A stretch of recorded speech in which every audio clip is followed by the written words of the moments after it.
श्री कृष्ण गोविंद हरे मुरारी, हे नाथ नारायण वासुदेव। नारायणं नमस्कृत्य नरं चैव नरोत्तमं, देवीं सरस्वतीं व्यासं ततो जयमुदीरे। शान्ताकारं भुजगशयनं पद्मनाभं सुरेशं, विश्वाधारं गगनसदृशं मेघवर्णशुभाङ्गं, लक्ष्मीकान्तकमलनयनं योगविद्यारण्यगम्यं, वन्दे विष्णु भवभयहरं सर्वलोकैकनाथं। बोलो भागवत भगवान की जय। प्रिय भक्तजनों, स्वागत है आप सभी का हमारे YouTube चैनल आर के भक्ति ज्ञान में। प्रिय भक्तजनों, आज हम आपको श्रीमद् भागवत महापुराण के चतुर्थ स्कंद के 9वें अध्याय की कथा सुनाएंगे, जिसमें कि ध्रुव जी का वर पाकर घर लौटने की कथा का वर्णन सुनाया जाएगा, यानी ध्रुव जी की कथा सुनाई जाएगी। तो सभी भक्तजन हमारी श्रीमद् भागवत महापुराण की कथा को बड़े श्रद्धा भाव और प्रसन्नचित मन से सुने। जो भक्त हमारे चैनल पर नए जुड़े हैं, जिन्होंने अभी तक हमारे चैनल को सब्सक्राइब नहीं किया है, वो हमारे चैनल को सब्सक्राइब करें, वीडियो को लाइक करें और कमेंट में राधे राधे जय श्री कृष्ण अवश्य लिखें। आइए भक्तों, कथा को प्रारंभ करते हैं। बोलो भागवत भगवान की जय, बोलो व्यास भगवान की जय, बोलो सुखदेव भगवान की जय, बोलो परीक्षित महाराज की जय। श्री मैत्रेय जी कहते हैं, विदुर जी, भगवान के इस प्रकार आश्वासन देने से देवताओं का भय जाता रहा और वे उन्हें प्रणाम करके स्वर्गलोक को चले गए। तदंतर विराट स्वरूप भगवान गरुड़ पर चढ़कर अपने भक्त को देखने के लिए मधुवन में आए। उस समय ध्रुव जी तीव्र योगाभ्यास से एकाग्र हुई बुद्धि के द्वारा भगवान की बिजली के समान देदीप्यमान जिस मूर्ति का अपने हृदय कमल में ध्यान कर रहे थे, वैसे ऐसा विलीन हो गए। इससे घबराकर उन्होंने ज्यों ही नेत्र खोले कि भगवान के उसी रूप को बाहर अपने सामने खड़े देखा। प्रभु का दर्शन पाकर बालक ध्रुव को बड़ा कौतूहल हुआ। वे प्रेम में अधीर हो गए। उन्होंने पृथ्वी पर दंड के समान लौटकर उन्हें प्रणाम किया। फिर वे इस प्रकार प्रेम भरी दृष्टि से उनकी ओर देखने लगे, मानो नेत्रों में से उन्हें पी जाएंगे, मुख से चूम लेंगे और भुजाओं में कस लेंगे। वे हाथ जोड़े प्रभु के सामने खड़े थे और उनकी स्तुति करना चाहते थे, परंतु किस प्रकार करें यह नहीं जानते थे। सर्वांतरयामी हरि उनके मन की बात जान गए। उन्होंने कृपा पूर्वक अपने वेदमय शंख को उनके गाल से छुआ दिया। ध्रुव जी भविष्य में अविचल पद प्राप्त करने वाले थे। इस समय शंख का स्पर्श होते ही उन्हें वेदमयी दिव्य वाणी प्राप्त हो गई और जीव तथा ब्रह्मा के स्वरूप का भी निश्चय हो गया। वे अत्यंत भक्तिभाव से धैर्य पूर्वक विश्वविख्यात कीर्तिमान श्री हरि की स्तुति करने लगे। ध्रुव जी ने कहा, प्रभु आप सर्वशक्तिमान हैं, आप ही मेरे अंतःकरण में प्रवेश कर अपने तेज से मेरी सोई हुई वाणी को सजीव करते हैं तथा हाथ पैर कान और त्वचा आदि अन्यान्य इंद्रियों एवं प्राणों को भी चेतना देते हैं। मैं आप अंतर्यामी भगवान को प्रणाम करता हूँ। भगवान आप एक ही हैं, परंतु अपनी अनंत गुणमयी माया शक्ति से इस महद आदि संपूर्ण प्रपंच को रचकर अंतर्यामी रूप से उसमें प्रवेश कर जाते हैं और फिर इसके इंद्रियादि असत गुणों में उनके अधिष्ठात्र देवताओं के रूप में स्थित होकर अनेक रूप भासते हैं। ठीक वैसे ही जैसे तरह तरह की लकड़ियों से प्रकट हुई आग अपनी उपाधियों के अनुसार भिन्न भिन्न रूपों में भासती है। नाथ, सृष्टि के आरंभ में ब्रह्मा जी ने भी आपकी शरण लेकर आपके दिए हुए ज्ञान के प्रभाव से ही इस जगत को सोकर उठे हुए पुरुष के समान देखा था। दीनबंधु, उन्हीं आपके चरणतल का मुक्त पुरुष भी आश्रय लेते हैं। कोई भी कृतज्ञ पुरुष उन्हें कैसे भूल सकता है। प्रभु, इन समतुल्य शरीरों के द्वारा भोगा जाने वाला इंद्रिय और विषयों के संसर्ग से उत्पन्न सुख तो मनुष्यों को नरक में ही मिल सकता है। जो लोग इस विषय सुख के लिए लालायित रहते हैं और जो जन्म मरण के बंधन से छुड़ा देने वाले कल्पतरु स्वरूप आपकी उपासना भगवत प्राप्ति के सिवा किसी अन्य उद्देश्य से करते हैं, उनकी बुद्धि अवश्य आपकी माया के द्वारा ठगी गई है। नाथ, आपके चरण कमलों का ध्यान करने से और आपके भक्तों के पवित्र चरित्र सुनने से प्राणियों को जो आनंद प्राप्त होता है वह निजानंद स्वरूप ब्रह्मा में भी नहीं मिल सकता। फिर उन्हें काल की तलवार काटे डालती हैं। उन स्वर्गीय विमानों से गिरने वाले पुरुषों को तो वह सुख मिल ही कैसे सकता है।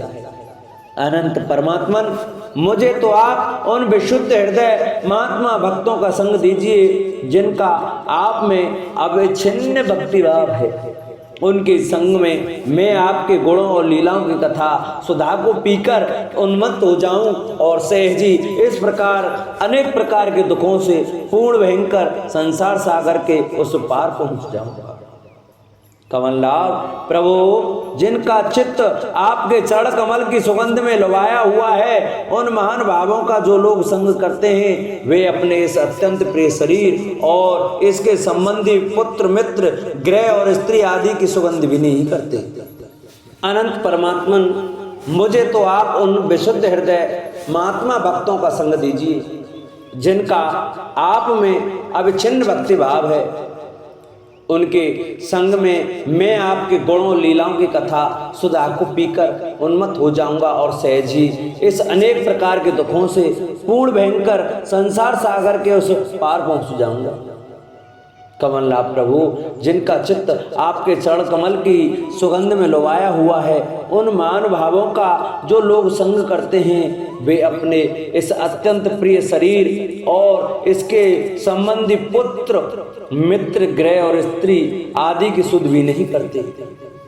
अजन्मा परमेश्वर, मैं तो पशु वृक्ष पर्वत पक्षी सरीसृप सर्पादि रेंगने वाले जंतु देवता दैत्य और मनुष्य आदि से परिपूर्ण तथा मैद आदि अनेक कारणों से संपादित आपके इस सदात्मक स्थूल विश्वरूप को ही जानता हूँ।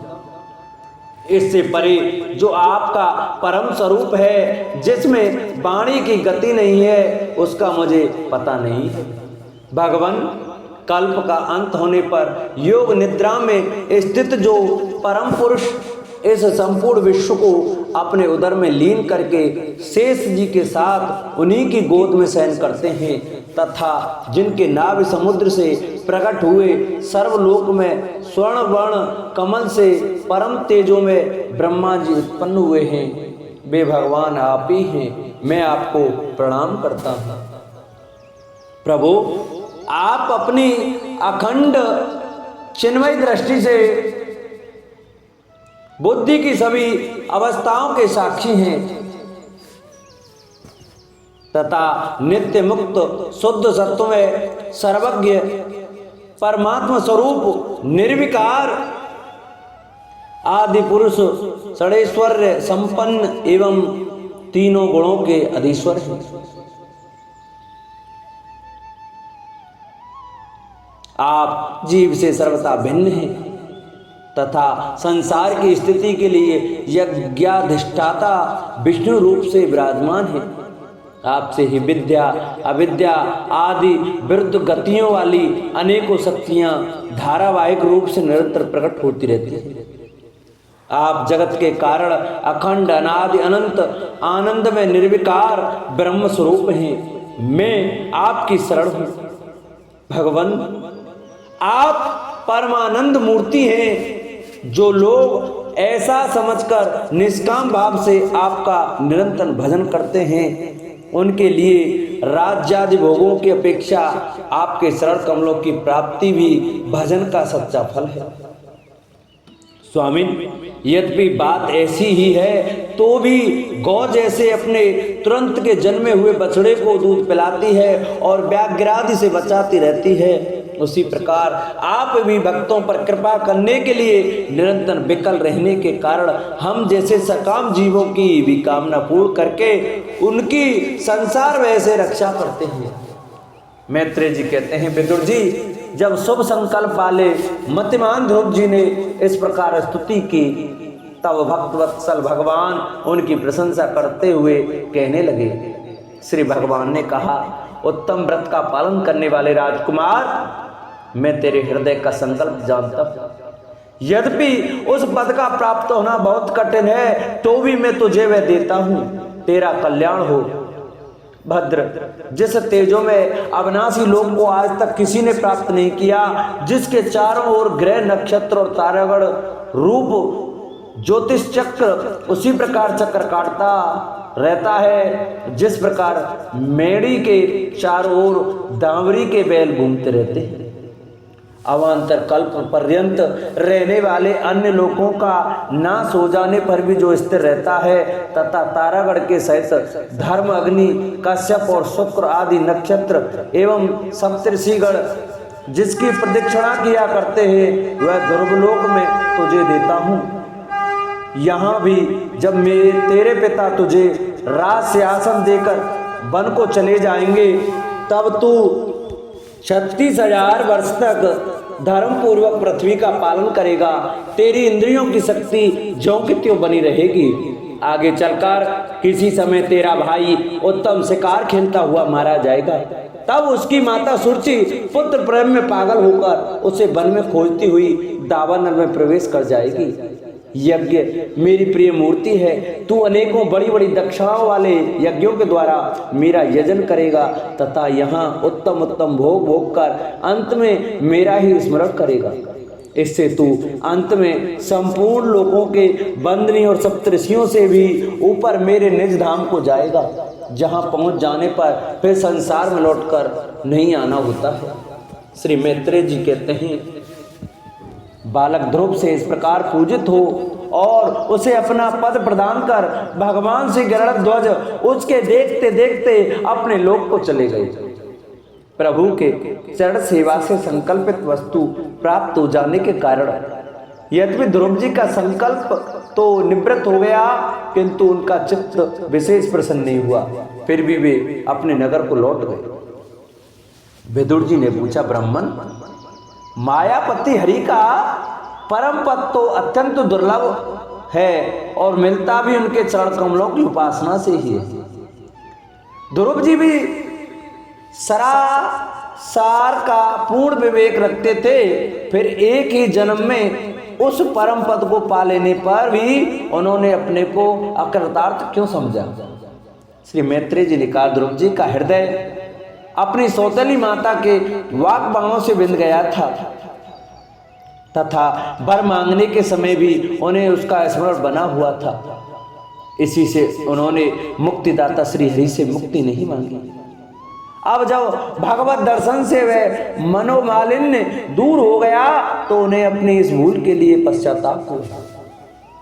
ध्रुव जी मन ही मन कहने लगे, अहो सनकादि और दुरेता नैष्ठिक ब्रह्मचारी सिद्धि भी जिन्हें समाधि द्वारा अनेकों जन्मों में प्राप्त कर पाते हैं, उन भगवत चरणों की छाया को मैंने 6 महीने में ही पा लिया, किंतु चित्त में दूसरी वासना रहने के कारण मैं फिर उनसे दूर हो गया। अहो मुझ मंदभाग की मूर्खता तो देखो, मैंने संसार पास को काटने वाले प्रभु के पाद पद्मों में पहुंचकर भी उनसे नाशवान वस्तु की ही याचना की। देवताओं को स्वर्ग भोग के पश्चात फिर नीचे गिरना होता है, इसलिए वे मेरी भगवत प्राप्ति रूप उच्च स्थिति को सहन नहीं कर सकते, अतः उन्होंने ही मेरी बुद्धि को नष्ट कर दिया। तभी तो मुझ दुष्ट ने नारद आदि की यथार्थ बात भी स्वीकार नहीं की। यद्यपि संसार में आत्मा के सिवा दूसरा कोई भी नहीं है, तथापि सोया हुआ मनुष्य जैसे स्वप्न में अपने ही कल्पना किए हुए व्याघ्रादि से डरता है, उसी प्रकार मैंने भी भगवान की माया से मोहित होकर भाई को ही शत्रु मान लिया और व्यर्थ ही द्वेष रूप हार्दिक रोग से जलने लगा। जिन्हें प्रसन्न करना अत्यंत कठिन है, उन्हीं विश्वात्मा श्री हरि को तपस्या द्वारा प्रसन्न करके मैंने जो कुछ मांगा है वह सब व्यर्थ है। ठीक उसी तरह जैसे गतायु पुरुष के लिए चिकित्सा व्यर्थ होती है। ओह मैं बड़ा भाग्यहीन हूँ, संसार बंधन का नाश करने वाले प्रभु से मैंने संसार ही मांगा। मैं बड़ा ही पुण्यहीन हूँ। जिस प्रकार कोई कंगाल किसी चक्रवर्ती सम्राट को प्रसन्न करके उससे तुष सहित चावलों की कनी मांगे, उसी प्रकार मैंने भी आत्मा आनंद प्रदान करने वाले श्री हरि से मूर्खतावश व्यर्थ का अभिमान बढ़ाने वाले उच्च पदादि ही मांगे। श्री मैत्री जी कहते हैं, तात तुम्हारी तरह जो लोग श्री मुकुंद पादारविंद मकरंद के ही मधुर कर हैं, जो निरंतर प्रभु की चरण रज का ही सेवन करते हैं और जिनका मन अपने आप आई हुई सभी परिस्थितियों में संतुष्ट रहता है, वे भगवान से उनकी सेवा के सिवा अपने लिए और कोई भी पदार्थ नहीं मांगते। इधर जब राजा उत्तानपाद ने सुना कि उनका पुत्र ध्रुव घर लौट रहा है, तो उन्हें इस बात पर वैसे ही विश्वास नहीं हुआ जैसे कोई किसी के यमलोक से लौटने की बात सुनकर विश्वास न करे।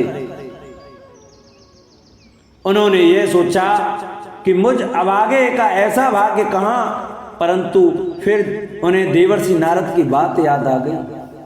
इससे उनका इस बात में विश्वास हुआ और वे आनंद के वेग से अधीर हो गए। उन्होंने अत्यंत प्रसन्न होकर यह समाचार लाने वाले को एक बहुमूल्य हार दिया। राजा उत्तानपाद ने पुत्र का मुख देखने के लिए उत्सुक होकर बहुत से ब्राह्मण कुल के बड़े बूढ़े मंत्री और बंधुजनों को साथ लिया तथा एक बढ़िया घोड़ों वाले स्वर्ण जड़ित रथ पर सवार होकर वे झटपट नगर के बाहर आए। उनके आगे आगे बेध्वनि होती जाती थी तथा शंख, दुंदुभी एवं बंसी आदि अनेकों मांगलिक बाजे बजते जाते थे। उनकी दोनों रानियां सुनीति और सुरुचि भी स्वर्ण में आभूषणों से विभूषित हो राजकुमार उत्तम के साथ पालकियों पर चढ़कर चल रही थी। ध्रुव जी उपवन के पास आ पहुंचे। उन्हें देखते ही महाराज उत्तानपाद तुरंत रथ से उतर पड़े। पुत्र को देखने के लिए वे बहुत दिनों से उत्कंठित हो रहे थे। उन्होंने झटपट आगे बढ़कर प्रेमातुर हो लंबी लंबी सांसें लेते हुए ध्रुव को भुजाओं में भर लिया। अब ये पहले के ध्रुव नहीं थे। प्रभु के परम पुनीत पाद पद्मों का स्पर्श होने से इनके समस्त पाप बंधन कट गए थे। राजा उत्तानपाद की एक बहुत बड़ी कामना पूर्ण हो गई। उन्होंने बार बार पुत्र का सिर सूंघा और आनंद तथा प्रेम के कारण निकल पड़ने वाले ठंडे ठंडे आंसुओं से उन्हें नहला दिया। तदंतर सज्जनों में अग्रगण्य ध्रुव जी ने पिताजी के चरणों में प्रणाम किया और उनसे आशीर्वाद पाकर कुशल प्रश्नादि से सम्मानित हो दोनों माताओं को प्रणाम किया। छोटी माता सुरुचि ने अपने चरणों पर झुके हुए बालक ध्रुव को उठाकर हृदय से लगा लिया और अश्रु गदगद वाणी से चिरंजीवी रहो ऐसा आशीर्वाद दिया। जिस प्रकार जल स्वयं ही नीचे की ओर बहने लगता है, उसी प्रकार मैत्री आदि गुणों के कारण जिस पर श्री भगवान प्रसन्न हो जाते हैं उसके आगे सभी जीव झुक जाते हैं। इधर उत्तम और ध्रुव दोनों ही प्रेम से बेहल होकर मिले। एक दूसरे के अंगों का स्पर्श पाकर उन दोनों के ही शरीर में रोमांच हुआ है तथा नेत्रों से बार बार आंसुओं की धारा बहने लगी। ध्रुव की माता सुनीति अपने प्राणों से भी प्यारे पुत्र को गले लगाकर सारा संताप भूल गई। उसके सुकुमार अंगों के स्पर्श से उसे बड़ा ही आनंद प्राप्त हुआ। वीरवर विदुर जी, वीर माता सुनीति के स्तन उसके नेत्रों से झरते हुए मंगलमय आनंद आंसुओं से भीग गए और उनसे बार बार दूध बहने लगा। उस समय प्रवासी लोग उनकी प्रशंसा करते हुए कहने लगे, महारानी जी, आपका लाल बहुत दिनों से खोया हुआ था, सौभाग्यवश वह लौट आया। ये हम सबका दुख दूर करने वाला है, बहुत दिनों तक भूमंडल की रक्षा करेगा। आपने अवश्य ही शरणागत भय भंजन श्री हरि की उपासना की है। उनका निरंतर ध्यान करने वाले धीर पुरुष परम दुर्जय मृत्यु को भी जीत लेते हैं। विदुर जी, इस प्रकार जब सभी लोग ध्रुव के प्रति अपना लाड़ प्यार प्रकट कर रहे थे, उसी समय उन्हें भाई उत्तम के सहित हथनी पर चढ़ाकर महाराज उत्तानपाद ने बड़े हर्ष के साथ राजधानी में प्रवेश किया। उस समय सभी लोग उनके भाग्य की बड़ाई कर रहे थे। नगर में जहां तहां मगर के आकार के सुंदर दरवाजे बनाए गए थे तथा फल फूलों के गुच्छों के सहित केले के खंबे और सुपारी के पौधे सजाए गए। द्वार द्वार पर दीपक के सहित जल के कलश रखे हुए थे, जो आम के पत्तों, वस्त्रों, पुष्पमालाओं तथा मोती की लड़ियों से सुसज्जित थे।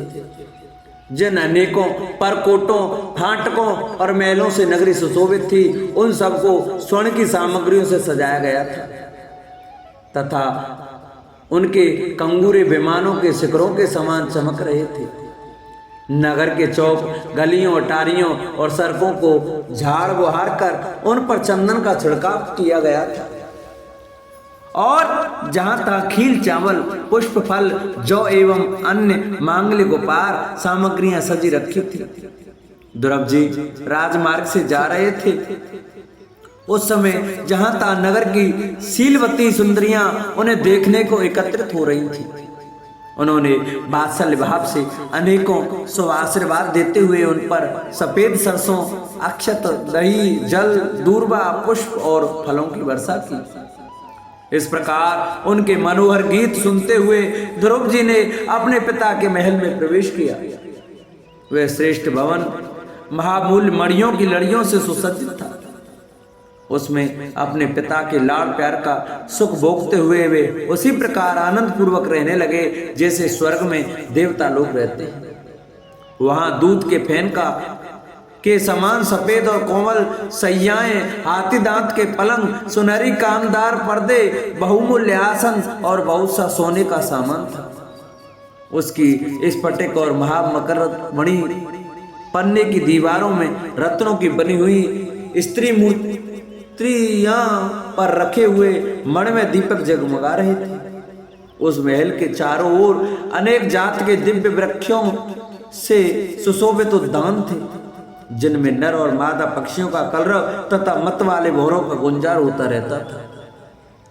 उन बगीचों में वैदुर्यमणि पुखराज की सीढ़ियों से सुशोभित बावलियां थी, जिनमें लाल, नीले और सफेद रंग के कमल खिल रहे थे तथा हंस, कारंडव, चकवा एवं सारस आदि पक्षी क्रीड़ा करते रहते थे। राजर्षि उत्तानपाद ने अपने पुत्र के अति अद्भुत प्रभाव की बात देवर्षि नारद से पहले ही सुन रखी थी। अब उसे प्रत्यक्ष वैसा ही देखकर उन्हें बड़ा आश्चर्य हुआ। फिर यह देखकर कि अब ध्रुव तरुण अवस्था को प्राप्त हो गए हैं, आमत्य वर्ग उन्हें आदर की दृष्टि से देखते हैं और प्रजा का भी उन पर अनुराग है, उन्होंने उन्हें निखिल भूमंडल के राज्य पर अभिषिक्त कर दिया और आप वृद्धावस्था आई जानकर आत्म स्वरूप का चिंतन करते हुए संसार से विरक्त होकर वन को चले गए। बोलो भागवत भगवान की जय। प्रिय भक्तजनों, आज की कथा को हम यहीं विश्राम देते हैं। आपको हमारी यह कथा बहुत अच्छी लगी होगी। इसलिए आपसे अनुरोध है, आप हमारे चैनल पर जो नए आए हैं वो हमारे चैनल को सब्सक्राइब करें। जिन्होंने वीडियो को लाइक नहीं किया है वो वीडियो को लाइक करें और कमेंट में राधे राधे जय श्री कृष्ण अवश्य लिखें। प्रिय भक्तजनों, कल की कथा में हम आपको उत्तम का मारा जाना, ध्रुव का यक्षों के साथ युद्ध, इस कथा का वर्णन सुनाएंगे। तो सभी भक्तजन प्रतिदिन हमारी श्रीमद् भागवत महापुराण की कथा को बड़े श्रद्धा भाव से जरूर सुने। बोलो भागवत भगवान की जय।